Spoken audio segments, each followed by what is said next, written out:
सम्यक instrument private limited SS1414 के configuration parameter के बारे में जानेंगे। उसके लिए फर्स्ट में हम पेज की यूज़ करेंगे। पेज की प्रेस करेंगे, एडिट की प्रेस करेंगे, राइट एरो की एंड अप एरो की से 0101 पासवर्ड एंटर करेंगे। राइट एरो की अप एरो से 1 लिखेंगे, राइट एरो की 2 बार प्रेस करेंगे, अप एरो की 1 लिखेंगे, एंटर कर लेंगे। फिर पेज की प्रेस करेंगे, फर्स्ट में आएगा power on mode parameter stop. फिर नेक्स्ट की प्रेस करेंगे, फुल स्केल 1 पैरामीटर आएगा। इसके अंदर जो सैम्पलिंग TOC एनालाइजर से जो सैम्पलिंग वाली जो रेंज रहेगी वो रेंज यहाँ पे सेट करनी रहेगी।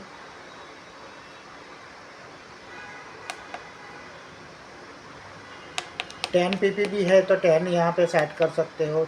100 PPB की रेंज है आपकी तो यहाँ पे 100 सेट कर सकते हो एडिट करके। 200 की रेंज है आपकी तो यहाँ पे 200 सेट कर सकते हो एडिट करके। 500 PPB की रेंज है तो यहाँ पे 500 सेट कर सकते हो और एंटर करके सेव कर लेना है। इसके बाद में हम नेक्स्ट करेंगे, डिले टाइम आएगा।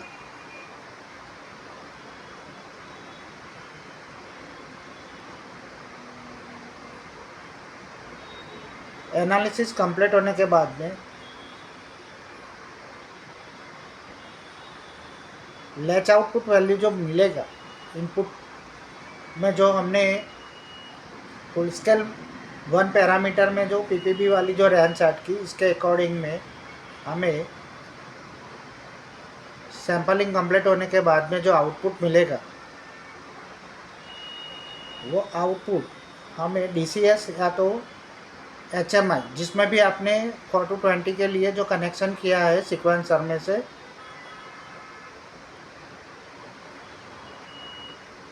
वो आउटपुट अपडेट का टाइम है डिले टाइम। नेक्स्ट की प्रेस करेंगे, नो सैंपल टाइम। यहाँ पे जो भी टाइम सेट करेंगे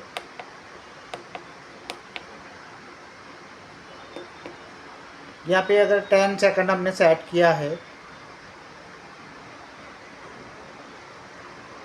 तो स्ट्रीम चेंज होने के बाद में 10 सेकंड के पहले आउटपुट अपडेट हो गया तो होल्ड वाला ही सैंपल का आउटपुट मिलेगा। नया वाला सैंपल का जो रीडिंग है अपडेट नहीं होगा। तो ये नो सैंपल टाइम पैरामीटर में टाइम 0 ही रखना है। अभी नेक्स्ट करेंगे, डेसिमल पॉइंट पैरामीटर।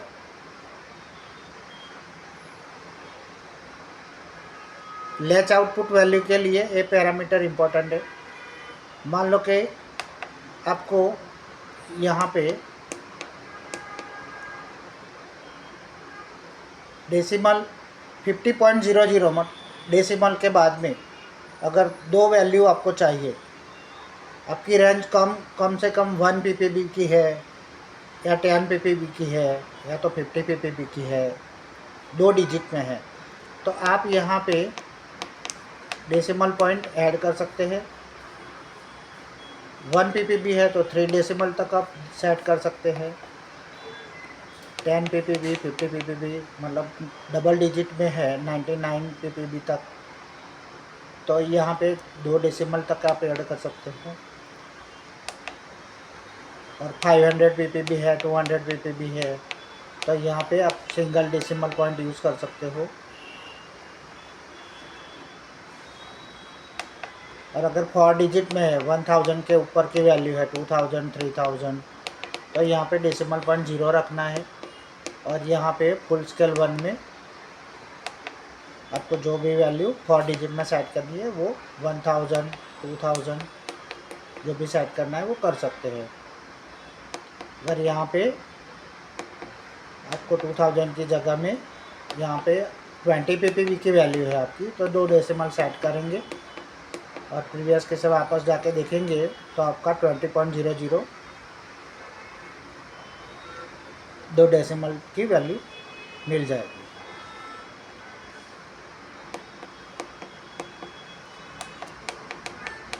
तो डेसिमल पॉइंट एडिटेबल रहेगा लैच आउटपुट के लिए। अभी नेक्स्ट करके देखेंगे।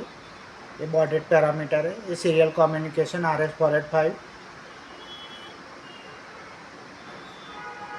मोडबस के लिए या तो RS232 प्रिंट के लिए सीरियल पैरामीटर के लिए बॉड रेट पैरामीटर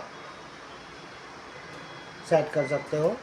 इसमें दो बॉड रेट पैरामीटर रहेगा 9600 19200।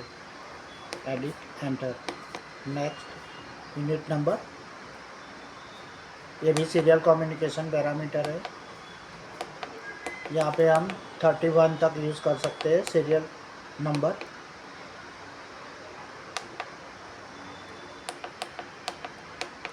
बाय डिफ़ॉल्ट इसमें, जिसको हम स्लेव आईडी भी बोल सकते हैं, यूनिट नंबर यहाँ पे बाय डिफ़ॉल्ट 1 सेट रहेगा।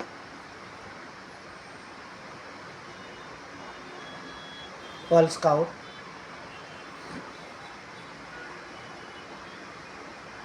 ये अगर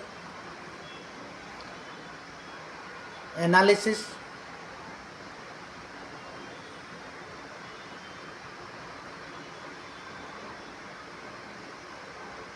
एनालाइजर के थ्रू कंट्रोलिंग रहेगा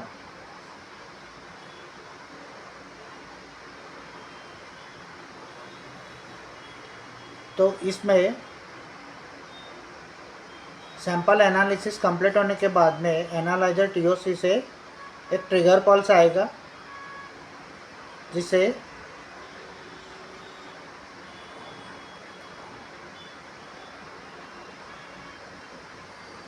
सोलेनॉइड वाल्व सैंपल 1 के लिए जो ऑन था वो ऑफ होगा और स्ट्रीम 1 को वो ट्रिगर पल्स से चेंज ओवर करके स्ट्रीम 2 को रन करेगा।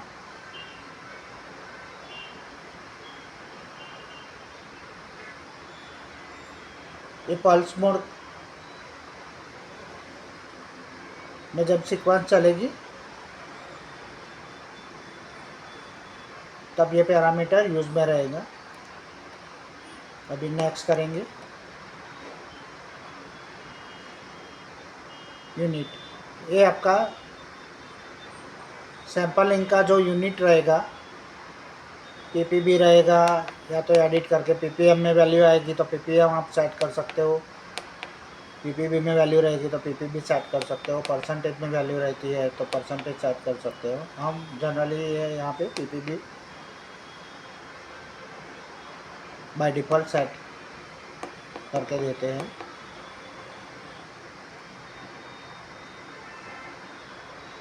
अभी हम बाहर आ जाएंगे होम की से। तो ये 0101 कॉन्फ़िगरेशन के लिए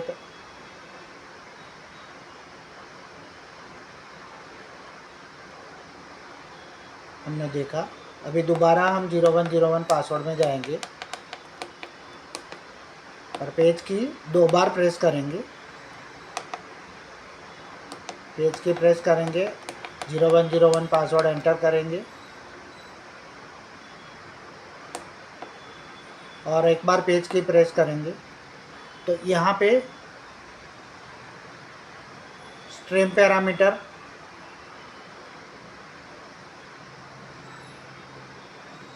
पेज में आपको स्ट्रीम नंबर 1 में जो 900 दिख रहा है वो सैंपलिंग एनालिसिस के लिए जो टाइमिंग चलेगा आपका 10 मिनट, 15 मिनट या हाफ एन आवर या 1 आवर के लिए, तो ये टाइम यहाँ पे सेकंड में आपको सेट करना रहेगा। तो उसके लिए आपको एक बार दोबारा दिखा देता हूँ। उसके लिए आपको 0101 पासवर्ड में जाना है, पेज की प्रेस करके, फिर 2 बार पेज की प्रेस करना है तो ये पैरामीटर ओपन होगा।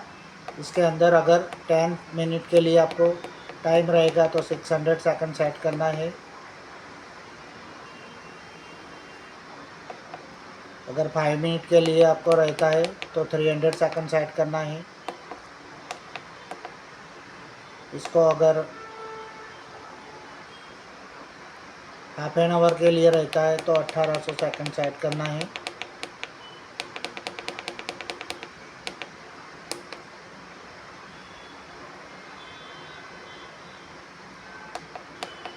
अगर 15 मिनट के लिए रहता है, 15 मिनट के लिए,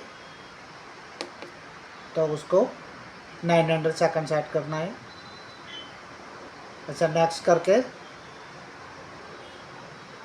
सेकंड सैम्पलिंग के लिए हम जाएंगे, वहाँ पे स्ट्रीम 2 का टाइम सेट करेंगे एडिट करके। यहाँ पे भी हम 900 15 मिनट के लिए, हाफ एन आवर के लिए अब 1800 सेकंड, 5 मिनट के लिए 300 सेकंड, ऐसा भी सेट कर सकते हो। अभी हम 15 मिनट के लिए 900 सेकंड सेट करते हैं। सैम्पलिंग 3 के लिए नेक्स्ट करके स्ट्रीम नंबर 3 का टाइम सेट करना रहेगा। यहाँ पे भी हम 15 मिनट के लिए अभी 900 सेकंड सेट करते हैं। सैम्पलिंग 4 के लिए स्ट्रीम नंबर 4 में टाइम सेट करना रहेगा। यहाँ पे भी हम 15 मिनट के लिए टाइम सेट करते हैं। नेक्स्ट, ये डंपिंग वाल अगर आपका ऑन करना है तो यहाँ पे 420 मिलियन के हिसाब से आपकी जो मैक्सिमम डंपिंग की जो रेंज रहेगी 400 या 500 तक की जो रेंज रहती है, तो आपको हर एक स्ट्रीम के लिए सेपरेटली डंपिंग वाल ऑन करवाना है। तो ये वैल्यू यहाँ पे आप हर एक स्ट्रीम के लिए आप सेट कर सकते हो।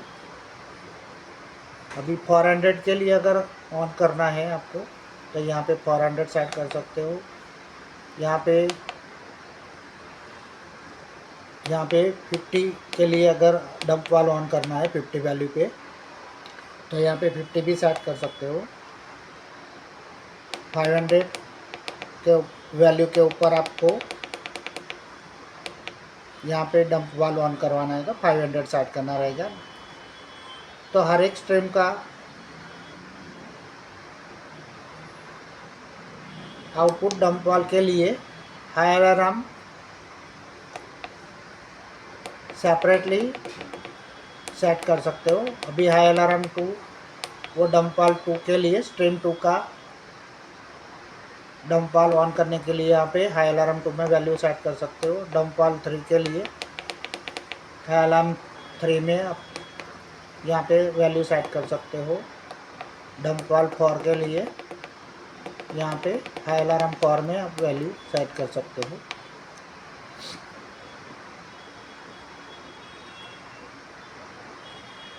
स्ट्रीम 1 पैरामीटर ये स्किप अनस्किप पैरामीटर है।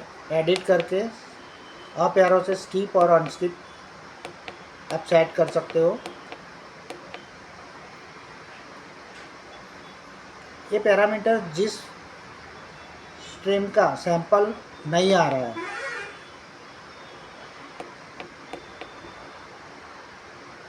तो वो स्ट्रीम को स्किप करना है।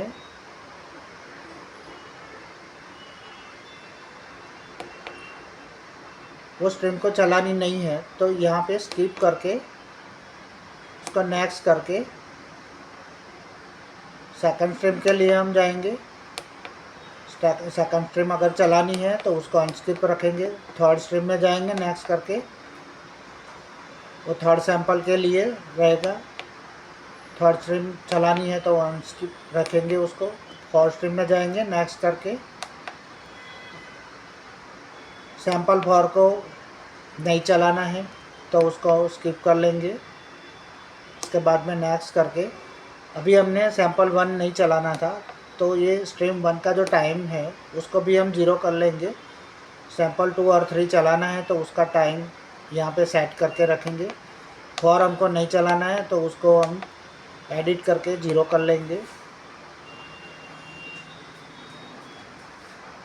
जब भी अगर वापस चलाना है, ये स्ट्रीम को लाइन में लेना है, तो हम उसको पहले टाइम सेट कर लेंगे। फिर यहाँ पे वो स्ट्रीम को अनस्किप कर लेंगे। तो वो स्ट्रीम सैम्पलिंग के लिए रन हो जाएगी।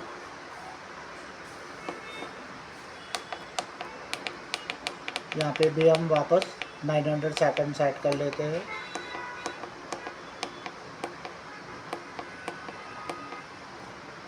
और यहाँ पे अनस्किप कर लेते हैं। तो ये था स्ट्रीम एनालिसिस के लिए जो टाइम सेट करना रहेगा उसका कॉन्फ़िगरेशन।